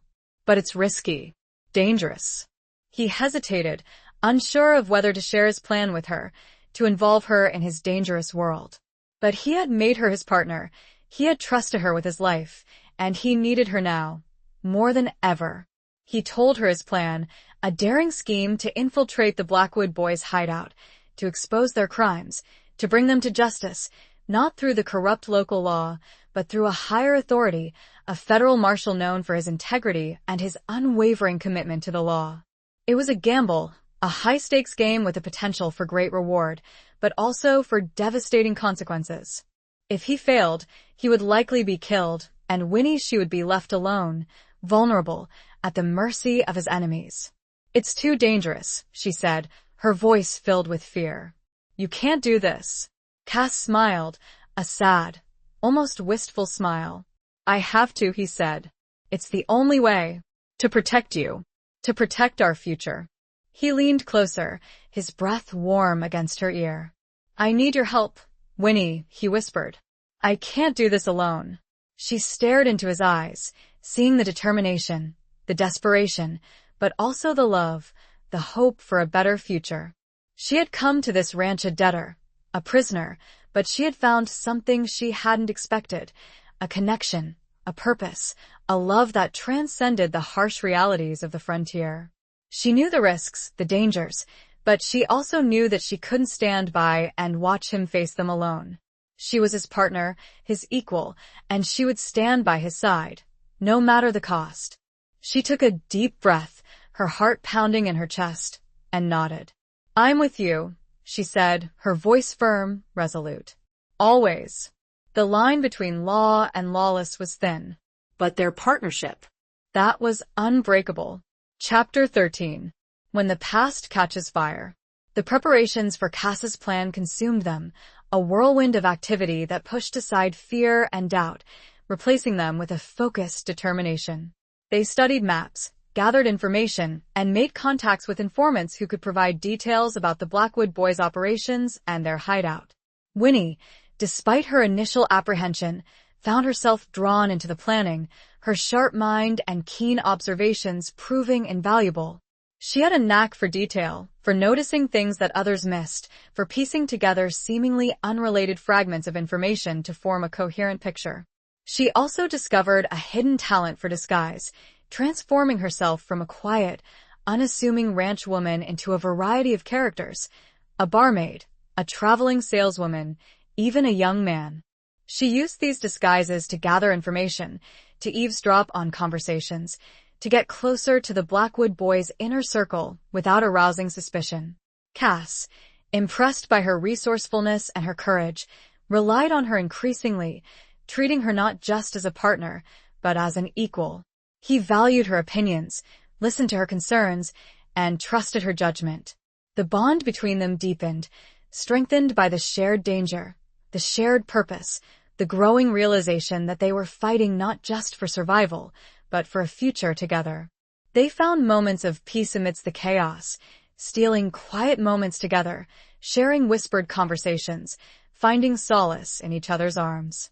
One evening, as they were poring over a map of the Blackwood Boys' hideout, a remote canyon on the edge of the territory, Winnie noticed a familiar landmark, a distinctive rock formation that she had sketched in her journal weeks ago. "I've been there," she said, her voice filled with surprise. "I saw it when I was exploring." Cass looked at her, his eyes widening in realization. "You know the area?" he asked. She nodded. "I know the trails, the hidden passes, the weaknesses." Her knowledge of the terrain proved to be a crucial advantage, allowing them to refine their plan, to identify the best approach, the safest escape routes, the most vulnerable points in the Blackwood Boys' defenses. As the day of the operation drew closer, the tension mounted. Cass became more withdrawn, his mind focused on the task ahead, his eyes haunted by the ghosts of his past. Winnie sensed his fear, his doubts, but she also saw his unwavering determination, his commitment to ending the cycle of violence, to building a better future. One night, as they were sitting by the fire, sharing a quiet meal, Cass spoke of his past, of the events that had led him down the path of vengeance, of the regrets that still haunted him. "I never wanted this life, Winnie," he said, his voice roughened with emotion. "I wanted a family, a home, a peaceful existence. But it was all taken from me." He told her the full story, the details he had kept hidden before, the betrayal by his former partner, the murder of his wife, the loss of his land, his descent into the darkness of revenge. Winnie listened, her heart aching for the young man he had been, for the pain he had endured, for the scars that still marked his soul. She understood now, more than ever, his drive, his determination, his yearning for redemption. "It's not too late," she said, her voice filled with conviction. "You can still have that life, Cass. We can build it together." He looked at her, his eyes filled with a mixture of hope and disbelief. "Do you really believe that?" he asked. She nodded, her hand reaching out to gently touch his face. "I do," she said. "I believe in you, Cass. In us." He leaned into her touch, his eyes closing, savoring the moment of connection, of shared hope. He pulled her closer, his arms wrapping around her, holding her tight, as if afraid to let go. "I love you, Winnie," he whispered, his voice raw with emotion. "I never thought I could feel this way again." She smiled, tears welling up in her eyes. "I love you too, Cass," she said. "More than I ever thought possible." It was a moment of truth, of vulnerability, of a shared love that had blossomed in the midst of danger and uncertainty. They had found each other, two broken souls seeking solace, seeking redemption, seeking a future free from the shadows of the past. But the past, as they were about to discover, had a way of catching fire, of threatening to consume everything in its path. As they held each other, a sudden explosion rocked the house, the windows shattering, the walls shaking, the air filled with the smell of smoke and gunpowder. The past had arrived, and it was burning down everything around them. Chapter 14. The thin line between love and deception. The chaos erupted. The explosion had been a diversion, a way to draw Cass and his men away from the main house, leaving Winnie vulnerable. As she and Cass scrambled to their feet, the house was suddenly filled with armed men, members of the Blackwood Boys, their faces masked, their eyes filled with malice. They had been betrayed. Someone within Cass's inner circle had informed the Blackwood Boys of their plan, of Winnie's involvement, of their growing relationship. The realization struck Cass like a physical blow, a betrayal that cut deeper than any bullet wound. He fought with a ferocity born of desperation, protecting Winnie, trying to clear a path for their escape. But they were outnumbered, surrounded, the odds stacked against them. Winnie, despite her fear, fought alongside him, using her wits, her knowledge of the house, her newfound skills in deception.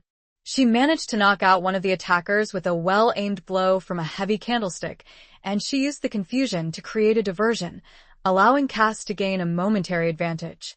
But it wasn't enough. They were overwhelmed, captured, bound and gagged, dragged out of the burning house and thrown onto the backs of horses. As they rode away from the ranch, Winnie saw the flames consuming the house, the symbol of their hopes, their dreams, their future together, turning to ashes. She felt a wave of despair, of hopelessness, wash over her. They were taken to the Blackwood Boys' hideout, the remote canyon that Winnie had explored weeks ago. She recognized the familiar landmarks, the distinctive rock formations, the hidden passes. But this time, there was no sense of wonder, no appreciation for the beauty of the landscape. Only fear, dread, and the chilling realization that they were at the mercy of their enemies. They were brought before the leader of the Blackwood Boys, a man named Silas Blackwood, a cruel, ruthless man with a reputation for brutality. He was older than Cass, his face weathered and scarred, his eyes filled with a cold, calculating hatred. Well, Cass Tate, Silas said, his voice a raspy growl. Look what we have here. The gambler and his whore. He leered at Winnie, his gaze stripping her bare, making her skin crawl. Cass strained against his bonds, his eyes blazing with fury. Leave her out of this, Blackwood, he said, his voice tight with rage. This is between you and me. Silas laughed, a harsh, mocking sound. Oh, it's always been about more than just you, Tate, he said. It's about everything you hold dear. Your land, your horses, your women. He revealed the source of the betrayal, a man named Bart, one of Cass's most trusted ranch hands, a man who had been secretly working for the Blackwood Boys for years, feeding them information, sabotaging Cass's operations. Bart stood beside Silas, his face a mask of shame and defiance. He had been motivated by greed, by a promise of a share in the Blackwood Boys' spoils, by a long-simmering resentment towards Cass, a jealousy of his success, his power, his relationship with Winnie. You trusted me? Bart said, his voice trembling slightly. You shouldn't have. Cass stared at Bart, his eyes filled with a mixture of disbelief and betrayal. I see everything so clearly, Cass, Bart continued, almost frantically. You were blinded by your little romance. Cass looked at Winnie, his eyes filled with pain and regret. He should see everything clearly now. The debt. Her knowledge of the canyon. Her arrival. Her insistence on partnering. He had been played. And he knew, with the look on Bart's face, that she had been playing him. All along. Winnie met his gaze, her heart breaking at the accusation in his eyes. The thin line between love and deception had been crossed, but not by her. She had to make him see that. But she was bound. Gagged. And Silas Blackwood was moving closer, a predatory glint in his eyes, ready to claim his prize. She was the bait. And Cass had fallen for it hook, line, and sinker. Chapter 15. A reckoning under the crimson sky. Silas Blackwood's menacing advance was halted by a sharp, commanding voice. That's far enough, Silas. It wasn't Winnie. She remained bound and gagged, her eyes wide with a mixture of fear and desperate pleading, trying to communicate with Cass, to make him understand that she wasn't the betrayer. The voice came from Bart. He stepped forward, positioning himself between Silas and Winnie, his hand resting on the hilt of his gun. Silas stared at him, his eyes narrowing, a mixture of surprise and fury contorting his face. "What do you think you're doing, Bart?" he asked, his voice dangerously low. "I made a deal," Bart said, his voice trembling slightly, but holding firm. "I gave you Cass. I gave you the ranch. But she wasn't part of it." Silas laughed, a harsh, mocking sound. "You think you have any say in this, boy?" he asked. "You're mine, just like everything else that Cass Tate ever cared about." "No," Bart said, his voice gaining strength. "I'm not. And you're not going to touch her." He drew his gun, pointing it at Silas, his hand shaking, but his eyes resolute. The other Blackwood boys, stunned by this unexpected turn of events, hesitated, unsure of how to react. They looked from Bart to Silas, their loyalty divided, their allegiances shifting. Silas stared at Bart, his face a mask of disbelief and rage. He had underestimated the young man, had mistaken his greed for weakness, had failed to see the spark of decency that still flickered within him. "You're a fool, Bart," Silas said, his voice filled with contempt. "You think you can stand up to me? You think you can save her?" "I don't know," Bart said. "But I have to try." He turned to Winnie, his eyes filled with a mixture of regret and something else. Something that looked like remorse. "I'm sorry, Mrs. Dawson," he said, his voice barely a whisper. "For all of this." He reached out, his hand fumbling with the ropes that bound her, trying to free her. But before he could untie the knots, Silas acted. He drew his own gun, faster than anyone expected, and fired. The shot rang out, echoing through the canyon. Bart staggered, his eyes widening in surprise, a look of pain crossing his face. He crumpled to the ground, the gun falling from his lifeless hand. Winnie screamed, a muffled cry of anguish and despair, her eyes fixed on Bart's body, her heart breaking for the young man who had tried to redeem himself, who had sacrificed himself to save her. Cass, fueled by a surge of adrenaline and rage, strained against his bonds, his muscles bulging, his eyes blazing with fury. He would not let Bart's sacrifice be in vain. He would not let Silas Blackwood win. With a mighty roar, he snapped the ropes that bound his wrists, the leather breaking under the force of his strength. He lunged at Silas, tackling him to the ground, his hands reaching for the older man's throat. The other Blackwood boys, recovering from their shock, moved to intervene, but they were too late. Cass, fueled by a lifetime of anger and grief, by the betrayal he had suffered, by the love he felt for Winnie, was unstoppable.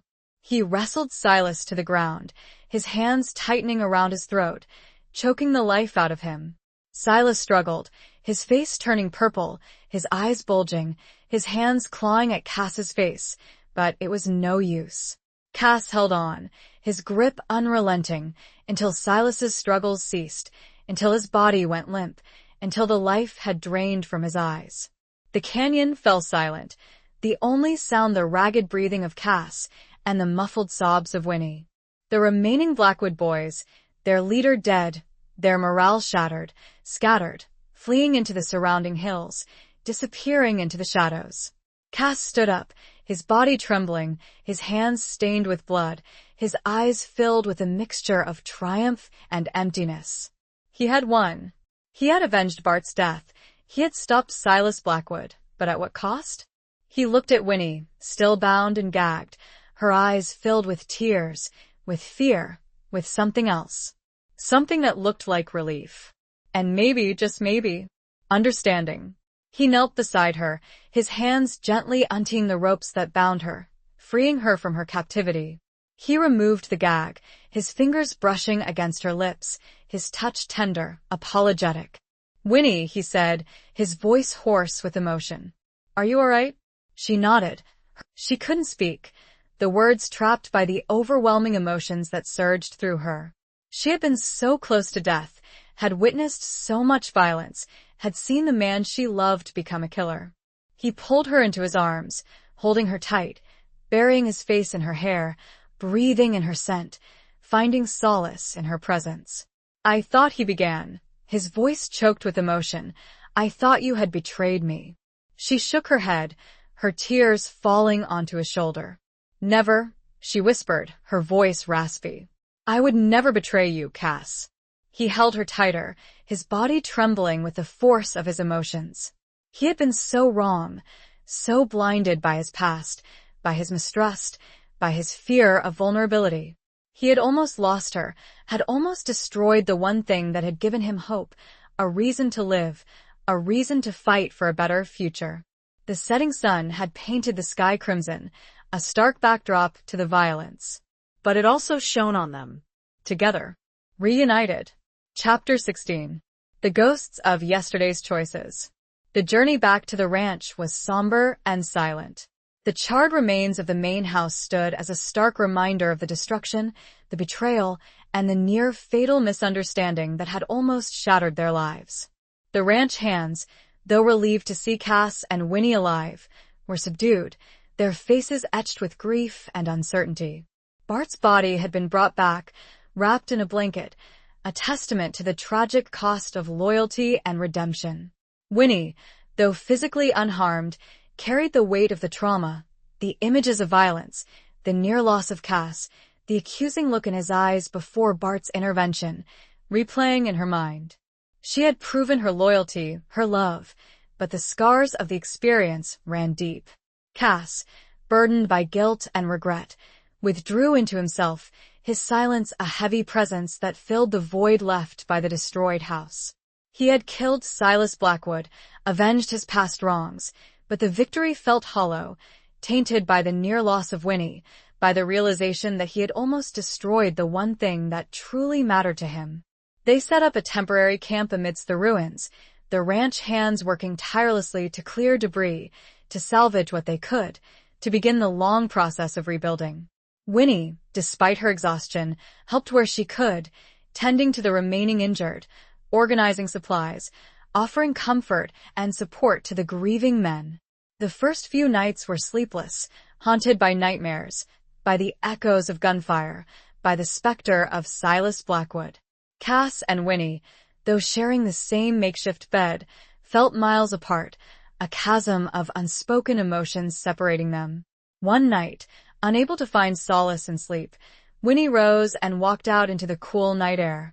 She found Cass sitting by the remnants of the campfire, staring into the embers, his face illuminated by the flickering flames. She sat down beside him, her presence a silent offering of comfort. He didn't look at her, didn't acknowledge her presence, his gaze fixed on the dying fire. "I almost lost you," he said, his voice low and rough, breaking the silence. "Because of me. Because of my stupidity." Winnie reached out, her hand gently touching his arm. "You didn't," she said. "I'm here. We're both here." He turned to her, his eyes filled with pain and regret. "I accused you," he said. "I doubted you." She placed a finger on his lips, silencing him. "It's okay," she said. "I understand. You were hurt, betrayed. You weren't thinking clearly." "But I should have known," he said. "I should have trusted you. I know you, Winnie. I know your heart." She nodded, her eyes meeting his, her gaze filled with understanding and forgiveness. "And I know yours, Cass," she said. "I know the good man beneath the scars, beneath the pain, beneath the gambler." He pulled her closer, his arms wrapping around her, holding her tight, as if afraid to let go. He buried his face in her hair, breathing in her scent, finding solace in her presence. "I don't deserve you," he whispered, his voice choked with emotion. She leaned back, her hands framing his face, her eyes searching his. "Don't say that," she said. "We deserve each other, Cass. We've both made mistakes, we've both been hurt, but we've also found something special. Something worth fighting for." He looked at her, his eyes filled with a mixture of gratitude and hope. "Can we start over?" he asked. "Can we build a new life here, together?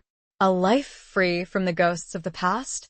She smiled, a genuine smile that reached her eyes and lit up her face. "Yes," she said. "We can. We will. They spent the rest of the night talking, sharing their hopes, their dreams, their fears. They spoke of rebuilding the ranch, of creating a home, a family, a place where they could finally find peace and happiness. They spoke of honoring Bart's sacrifice, of finding a way to bring lasting peace to the territory, of using their combined skills and knowledge to help others, to build a better future for themselves and for those around them. As the first rays of dawn peeked over the horizon, painting the sky in shades of pale pink and gold, they stood together, hand in hand, looking out at the ruins of the past, but also at the promise of the future. The ghosts of yesterday's choices still lingered, but they were fading, replaced by a newfound hope, a strengthened bond, a love that had been tested by fire and emerged stronger, more resilient, more determined than ever. They were ready to face the future, hand in hand. The frontier may be harsh, but it could not break what they had. Chapter 17. Where Rivers Run Red with Regret. The rebuilding of the ranch was a slow, arduous process, but it was also a healing one.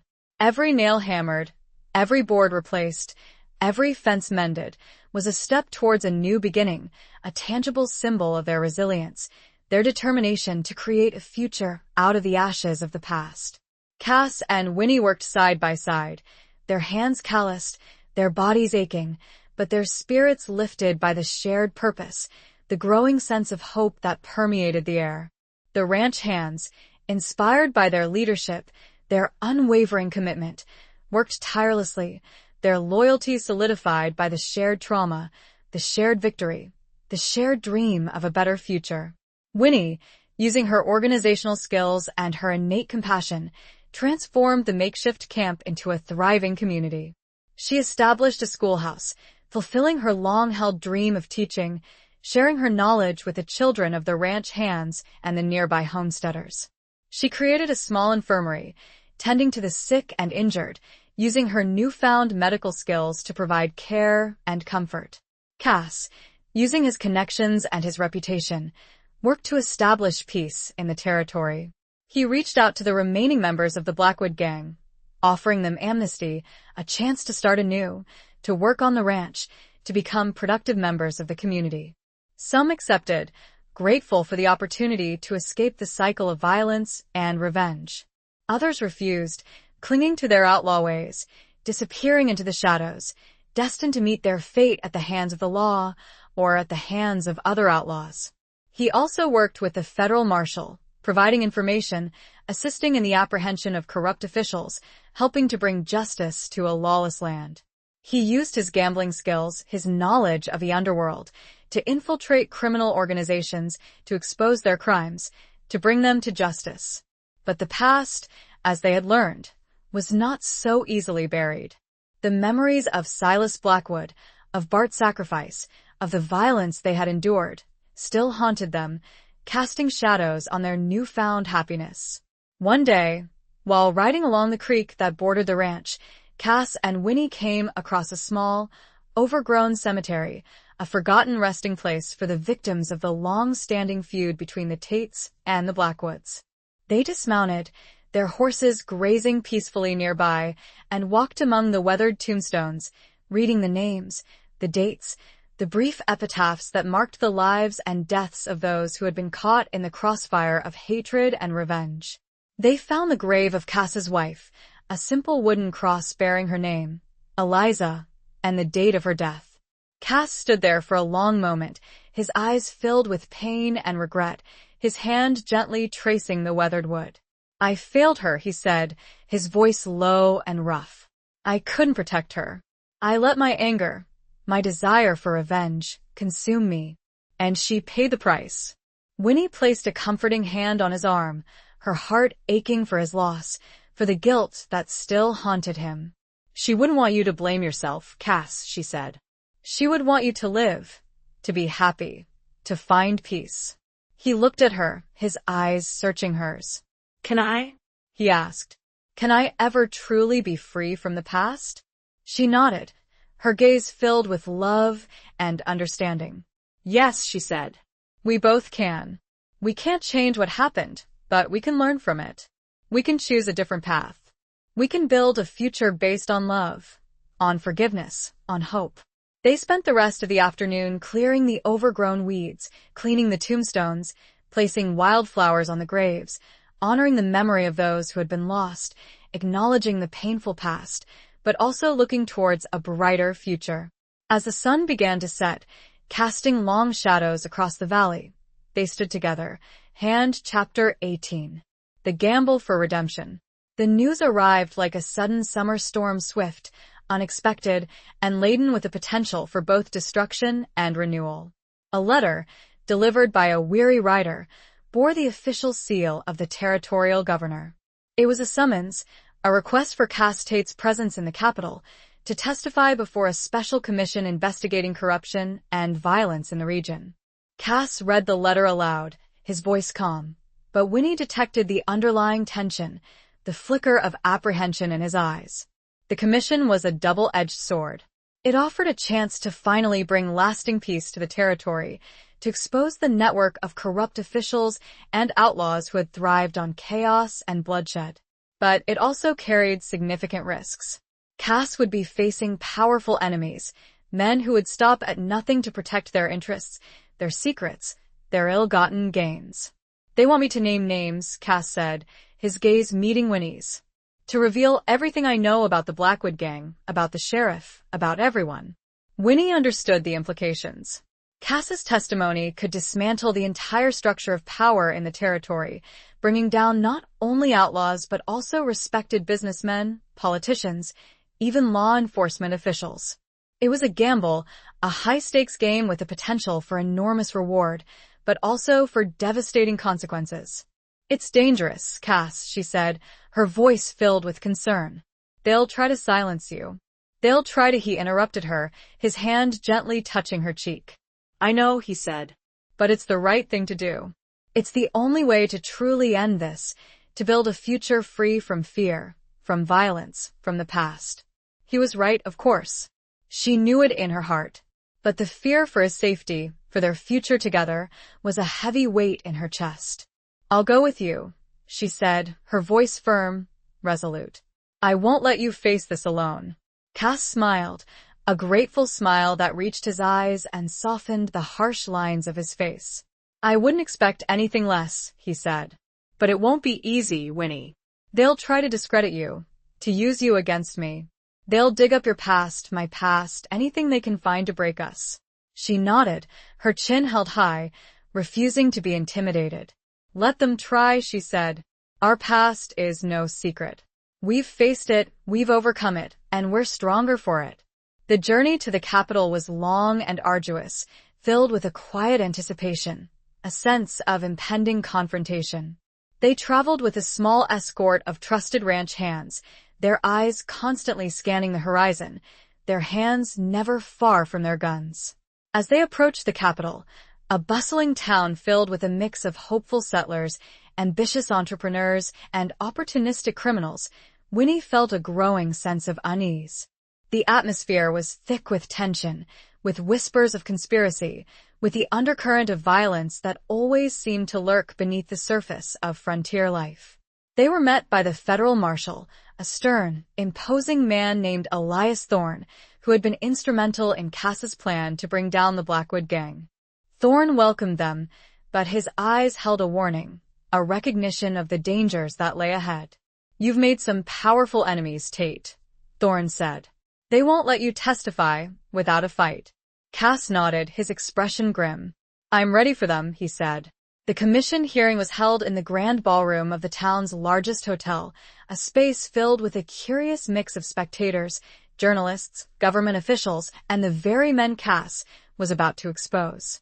The air was thick with anticipation, with a scent of fear and ambition, with the unspoken threat of violence. Winnie sat beside Cass, her presence a silent source of strength, her hand clasped tightly in his. She scanned the faces in the crowd, recognizing some of the men Cass had mentioned, men who had profited from the chaos and corruption, men who had a vested interest in silencing him. Cass took the stand, his voice clear and strong, his eyes unwavering. He began to tell his story, to reveal the intricate web of corruption that had plagued the territory, to name names, to provide evidence, to expose the crimes that had gone unpunished for too long. The room was silent, the only sound Cass's voice and the scratching of the court reporter's pen. The faces in the crowd shifted, some with anger, some with fear, some with a dawning realization that their world was about to come crashing down. But as Cass delved deeper into his testimony, revealing the involvement of the sheriff, of prominent businessmen, of powerful politicians, the opposition began to fight back. Lawyers interrupted, objecting to his testimony, challenging his credibility, attempting to paint him as a liar, a criminal, a man with a personal vendetta. They brought up his past, his gambling, his association with outlaws, his relationship with Winnie.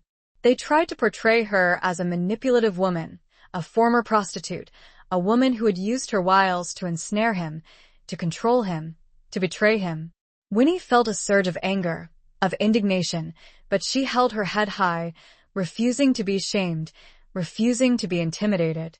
She met the accusing gazes with a steady gaze of her own, her eyes filled with defiance, with pride, with love for the man beside her. Cass, despite the attacks on his character, on his past, on his relationship with Winnie, remained steadfast. He answered their questions calmly, truthfully, refusing to be drawn into their traps, refusing to be silenced. The hearing stretched on for days, a grueling battle of wits, of accusations, of revelations. The tension in the room mounted, the threat of violence growing with each passing hour. Winnie could see the toll it was taking on Cass. She had gambled on him. But this was his gamble for redemption. Chapter 19. A promise carved in the desert wind. The climax of the hearing arrived with the unexpected testimony of Sheriff Brody, the very man Cass had accused of corruption and complicity with the Blackwood gang. Brody, a charismatic and powerful figure in the territory, took the stand with a confident swagger, his eyes filled with a mixture of arrogance and barely concealed contempt. He denied all accusations, painting himself as a dedicated lawman, a pillar of the community, a victim of Cass Tate's lies and personal vendetta. He presented false evidence, fabricated witnesses, and a carefully crafted narrative that portrayed Cass as the true villain, a ruthless gambler who had used violence and intimidation to achieve his own selfish goals. The courtroom was captivated by Brody's performance, his smooth words and confident demeanor swaying public opinion, casting doubt on Cass's testimony, eroding the foundation of his accusations. Winnie watched in horror as the tide began to turn, as the commission members, influenced by Brody's powerful connections and persuasive lies, began to question Cass's credibility. Cass, facing the full force of Brody's deception, remained calm and resolute, but Winnie could see the strain in his eyes, the flicker of doubt, the growing fear that his gamble for redemption would fail. He had risked everything, his reputation, his safety, his future, and now it seemed he was about to lose it all. Brody, sensing victory, pressed his advantage. He turned to Winnie, his eyes filled with a malicious glee, and launched a final, devastating attack. "Mrs. Dawson," he said, his voice dripping with sarcasm, "you claim to love Mr. Tate, to be his partner. But isn't it true that you were once a woman of ill repute? That you met Mr. Tate in a saloon, that you used your charms to ensnare him, to manipulate him, to profit from his wealth?" The courtroom gasped, all eyes turning to Winnie, a wave of judgment and condemnation washing over her. She felt the color drain from her face, the sting of shame and humiliation, the weight of the lies threatening to crush her. Cass, enraged by Brody's attack, leaped to his feet, his fists clenched, his eyes blazing with fury. "That's a lie," he roared. Leave her out of this. But the commission members, swayed by Brody's narrative, ordered Cass to be silent, threatening him with contempt of court. Winnie, despite her fear, despite the shame, refused to be broken. She stood up, her head held high, her eyes meeting Brody's with a steady gaze. "I will not deny my past," she said, her voice clear and strong, ringing through the silent courtroom. "I have made mistakes. I have lived a life that some may judge. But I have never lied to Cass. I have never manipulated him, and I have never betrayed him. I love him, and I stand by him, no matter what." Her words, spoken with such conviction, with such unwavering honesty, created a ripple of surprise in the courtroom. The commission members, momentarily stunned by her defiance, hesitated, their certainty wavering. And then, Winnie delivered the final blow. "Sheriff Brody," she said, her voice filled with a quiet authority, "you claim to be a man of the law, a protector of the innocent. But I have proof of your corruption, of your complicity with the Blackwood gang, of your crimes." She reached into her reticule, pulling out a small, leather-bound ledger. It was the ledger she had found in Cass's office, the one that detailed the Blackwood boys' operations, their payments to the sheriff, their involvement in various criminal activities. She had discovered a hidden page, tucked away at the back of the book, a page that detailed Brody's personal involvement, his share of the profits, his orders to his deputies to ignore the Blackwood boys' crimes. She handed the ledger to the chairman of the commission, her hand steady, her eyes unwavering. "This is the truth," she said. "This is the proof of Sheriff Brody's guilt." The courtroom erupted in chaos. The commission members, shocked by the revelation, examined the ledger, their faces growing pale as they realized the extent of Brody's corruption. The journalists scrambled to take notes. The spectators whispered among themselves, the tide of public opinion shifting dramatically. Brody, his face contorted with rage and disbelief, attempted to deny the authenticity of the ledger, but it was too late. The evidence was irrefutable. He had been exposed, his lies shattered, his carefully constructed facade crumbling before his eyes. The commission, after a brief recess, announced their verdict. Sheriff Brody was found guilty of corruption, conspiracy, and obstruction of justice. He was immediately arrested, stripped of his badge, and taken into custody, his career, his reputation, his freedom destroyed. Cass, vindicated, his gamble for redemption successful, was cleared of all charges. He was hailed as a hero, a man who had risked everything to bring justice to a lawless land. As he and Winnie walked out of the courtroom, hand in hand, they were greeted by cheers, by applause, by the grateful smiles of the people whose lives had been touched by his courage, by her unwavering support. They returned to the ranch, to the home they were rebuilding, to the future they were creating together. The scars of the past remained, but they were fading, replaced by a newfound hope, a strengthened bond, a love that had been tested by fire and emerged victorious. They stood on the porch of their newly built home, looking out at the vast expanse of the ranch, at the setting sun painting the sky in shades of gold and crimson. Cass pulled Winnie close, his arms wrapping around her, holding her tight. "We made it," he said, his voice filled with gratitude. "We did," Winnie replied and leaned her head against him. He carved their initials into one of the new porch posts, a simple act, but one that held deep meaning. It was a promise, carved not in stone, but the desert wind, a new life together. Chapter 20. The final confrontation of hearts and horizons. Life at the ranch settled into a peaceful rhythm, a testament to the hard-won victory over corruption and violence. The rebuilt house stood as a symbol of resilience, of their commitment to a future free from the shadows of the past. The schoolhouse thrived, filled with the laughter of children, the eager pursuit of knowledge, a testament to Winnie's enduring dream. Cass, no longer haunted by the ghosts of his past, embraced his new role as a leader, a protector, a man dedicated to building a better future for his community. He worked with the new sheriff, a man of integrity appointed by the territorial governor, to maintain law and order, to ensure justice for all, to foster a sense of unity and cooperation among the diverse inhabitants of the region. Winnie, alongside Cass, continued to be a driving force for positive change. She expanded the schoolhouse, established a small library, and organized community events that brought people together, fostering a sense of belonging and shared purpose. She used her skills, her knowledge, her unwavering compassion to help those in need, to heal the wounds of the past, to build a brighter future. But even in this newfound peace, there were lingering threads of the past, unresolved issues that needed to be addressed. One such thread was the fate of the remaining members of the Blackwood gang, those who had refused Cass's offer of amnesty, who had chosen to remain outlaws, clinging to their violent ways. They were a constant threat, a reminder of the darkness that still lurked on the edges of their lives. Cass knew that until they were brought to justice, their peace would always be fragile, their future uncertain.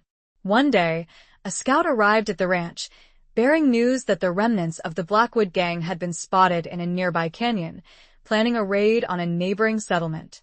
Cass knew he had to act, to prevent further bloodshed, to protect the innocent, to finally put an end to the cycle of violence. He gathered his men, a mix of former ranch hands and reformed outlaws, men who had chosen to follow him, to embrace a new life, to fight for justice. He prepared to ride out, to confront the Blackwood gang, to bring them to justice, once and for all. Winnie, watching him prepare, felt a familiar wave of fear, of apprehension. She knew the dangers, the risks, but she also knew that Cass had to do this, that it was his duty, his destiny. She walked up to him, her hand reaching out to gently touch his face. "Be careful, Cass," she said, her voice filled with love and concern. He smiled, a reassuring smile that reached his eyes and softened the harsh lines of his face. "I will," he said. "I have too much to live for now." He leaned down and kissed her, a long, passionate kiss that spoke of their love, their commitment, their shared future. It was a promise, a reassurance, a silent vow that he would return to her. As he rode away, leading his men towards the distant canyon, Winnie stood on the porch, watching them disappear into the horizon, her heart filled with a mixture of fear and pride. She knew that Cass was facing his final confrontation, not just with the Blackwood gang, but with the ghosts of his past, with the darkness that had haunted him for so long. The confrontation in the canyon was swift and decisive. Cass and his men, guided by their knowledge of the terrain, their superior strategy, and their unwavering commitment to justice, quickly overwhelmed the remaining members of the Blackwood gang. There were casualties on both sides, but in the end, the outlaws were defeated, captured, their reign of terror finally brought to an end. Cass returned to the ranch, weary but victorious, his face etched with the lines of battle, but his eyes filled with a newfound peace. He had faced his demons, he had conquered his past, he had secured the future for his community, for his family. Winnie ran to him, her arms wrapping around him, holding him tight, her heart overflowing with relief and gratitude. He was home. He was safe. He was hers. They stood there for a long moment, embracing, their silence speaking volumes, their love a beacon of hope in the vast expanse of the frontier. As the sun set, casting long shadows across the valley, they walked hand in hand towards their home, towards the future they had built together, a future filled with promise, with love, with the quiet satisfaction of a life well lived, a gamble well played, a redemption hard won. The final confrontation had not been about guns or violence. It had been about finally laying down the burdens. The hearts were at peace. The horizons, limitless. Epilogue. Years passed, marked by the changing seasons, the growth of the ranch, and the blossoming of their family. Winnie and Cass had 2 children, a son named Thomas, after Winnie's late husband, a tribute to the past and a bridge to the future, and a daughter named Eliza, after Cass's lost love, a symbol of healing and forgiveness. The ranch thrived, becoming a model of prosperity and community, a testament to their hard work, their dedication, and their unwavering commitment to justice and compassion. The schoolhouse expanded, attracting students from across the territory, becoming a center of learning and enlightenment, a beacon of hope in a land once dominated by ignorance and violence. Cass, though no longer a gambler in the traditional sense, continued to use his skills, his knowledge, his reputation to help others, to mediate disputes, to bring peace to troubled communities, to ensure that the law served the people, not the powerful. He became a respected leader, a trusted advisor, a man who had transformed his life from one of darkness and revenge to one of light and redemption. Winnie, alongside Cass, continued to be a force for good in the community. She nurtured her children, taught in the schoolhouse, organized social events, and offered support and guidance to those in need. She had found her true calling, her purpose, not just as a wife and mother, but as a teacher, a healer, a leader, a woman who had embraced her strength, her resilience, her unwavering compassion. They often sat on the porch in the evenings, watching the sunset paint the sky in vibrant hues of orange, purple, and gold, their children playing at their feet, their hands clasped together, their hearts filled with gratitude for the life they had built, for the love they shared, for the future that stretched out before them, bright and full of promise. One evening, as they sat in comfortable silence, Cass reached into his pocket and pulled out a small, worn object. It was the gold coin, Winnie's family heirloom, the one she had gambled with on that fateful night so many years ago. He held it out to her, his eyes filled with love and tenderness. "I kept this," he said, his voice soft, "as a reminder of the gamble we took, of the life we built, of the love we found." Winnie took the coin, her fingers tracing the familiar engraving of the soaring eagle, a symbol of freedom, of strength, of a love that had endured the trials of the frontier, the challenges of the past, the uncertainties of the future. She smiled, her eyes meeting Cass's, her heart overflowing with love and gratitude. "It was the best gamble I ever made," she said. He leaned in and kissed her, a gentle, loving kiss that spoke of a lifetime of shared experiences, of unwavering devotion, of a love that had grown stronger with each passing year. The sun dipped below the horizon, casting long shadows across the valley, but the porch was filled with a warm, golden light, the light of their love, the light of their family, the light of a future built on the foundations of courage, compassion, and a gamble that had changed their lives forever. The frontier was vast, but their love, even vaster.